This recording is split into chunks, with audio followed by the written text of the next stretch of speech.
Ciao à tutti, j'espère que vous allez bien en ce lundi matin. Lundi, déjà c'est des fois pas terrible, c'est le lendemain d'un week-end. En plus, un lundi de matin de rentrée, pour beaucoup de personnes, je pense, c'est pas terrible non plus. Mais quand même, un lundi matin ensoleillé, un lundi matin où il fait beau, où il fait chaud, ou en tout cas ça promet d'être chaud dans l'après-midi. Donc c'est déjà ça pour encore un peu en profiter. Alors, mon poste aujourd'hui, c'est pour vous parler justement des embouteillages. Effectivement, la rentrée pour les enfants, la vraie de vraie, c'était aujourd'hui. Donc c'était un petit peu plus embouteillé que d'habitude, je pense, un petit peu partout en ville, un petit peu moins dans les provinces, je pense, mais quoique, il y a quand même toujours un peu de monde. Et surtout en plus, quand il y a plus de commerces, des petites rues, évidemment, ça a tendance à boucher très vite. Ou pour les retours de province sur la région parisienne ou dans les grandes villes aussi autres que Paris, bien sûr. Parfois, ça a tendance à s'embouteiller un peu plus le lundi matin. Alors, comment faire pour ne pas stresser dans la voiture en plein embouteillage?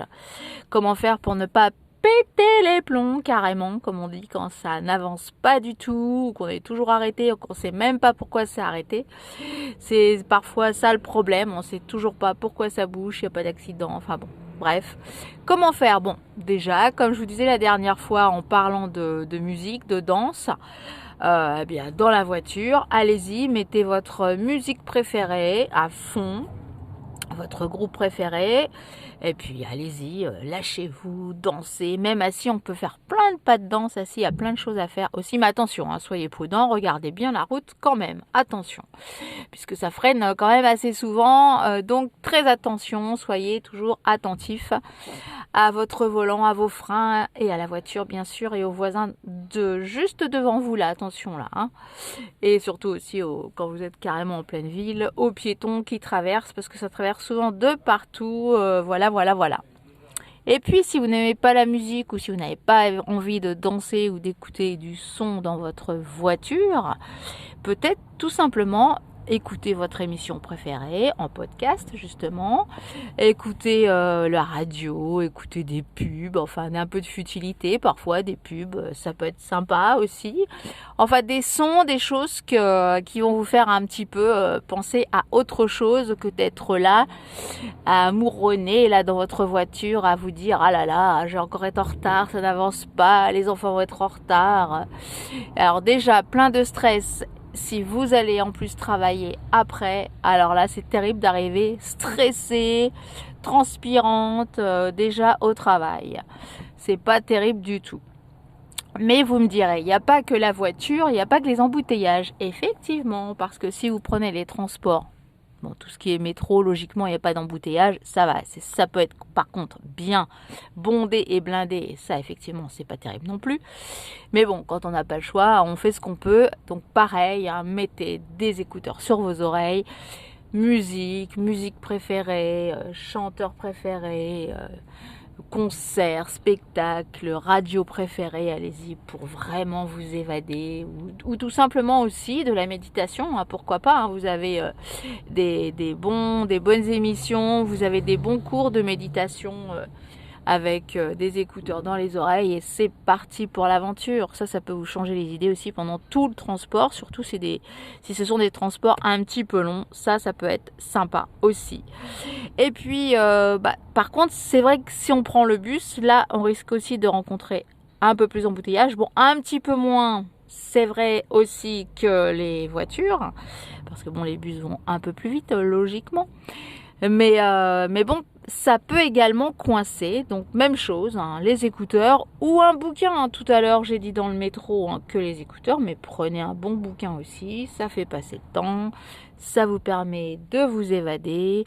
Un bouquin, un magazine, bon, réviser des cours si vous voulez, enfin réviser peut-être un dossier avant d'aller travailler, mais bon, plutôt que de rajouter encore du stress, Faites quand même des choses plutôt qui vont vous permettre de sortir de ce quotidien, de cet embouteillage, de ce stress, de ce serrage dans les wagons, de cette lenteur dans les transports, etc., etc.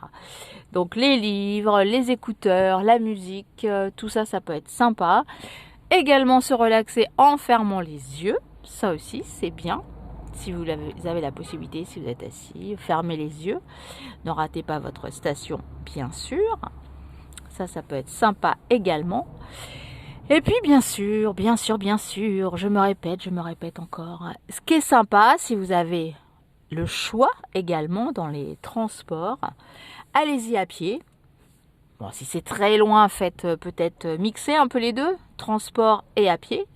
Si vous avez un vélo et que vous vous sentez à l'aise sur le vélo, si c'est pas trop risqué, bon, c'est vrai qu'il y a de plus en plus de pistes cyclables partout et que c'est quand même plus facile qu'avant, mais soyez quand même très prudents. Mais le vélo, pour vous changer aussi complètement de décor et faire du sport en même temps, c'est sympa.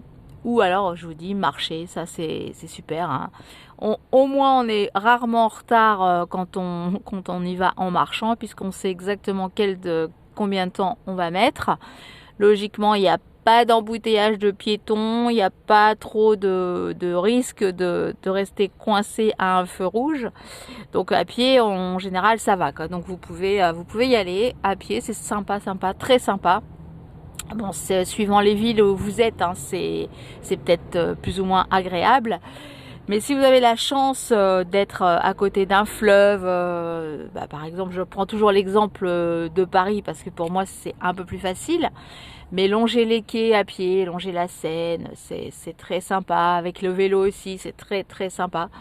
Donc profitez d'aller travailler. Vous avez toujours comme ça un petit air de vacances. Le fait d'y aller en marchant, le fait d'y aller en vélo. Bon, ça peut être en trottinette aussi, mais attention, soyez très prudents. Tout ce qui est les transports, on va dire trottinette ou vélo, parce que ça roule de partout quand même. Donc restez bien prudents par rapport à ça. Donc voilà.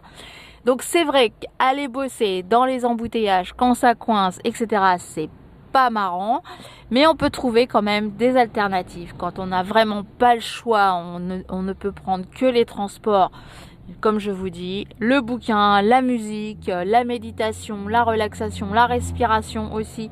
Tout ce que je vous dis en fait, là, j'en ai déjà parlé dans les précédents épisodes. Donc n'hésitez pas à vous en servir aussi. Ça peut vous aider justement à évacuer tout ce stress, cette tension, le fait de retourner bosser. Bon, peut-être que vous y allez vraiment dans un état d'esprit positif aussi, donc super, si votre boulot ne vous stresse pas, si vous y allez déjà de gaieté de cœur, c'est quand même plus facile d'affronter des embouteillages, par exemple, donc tant mieux.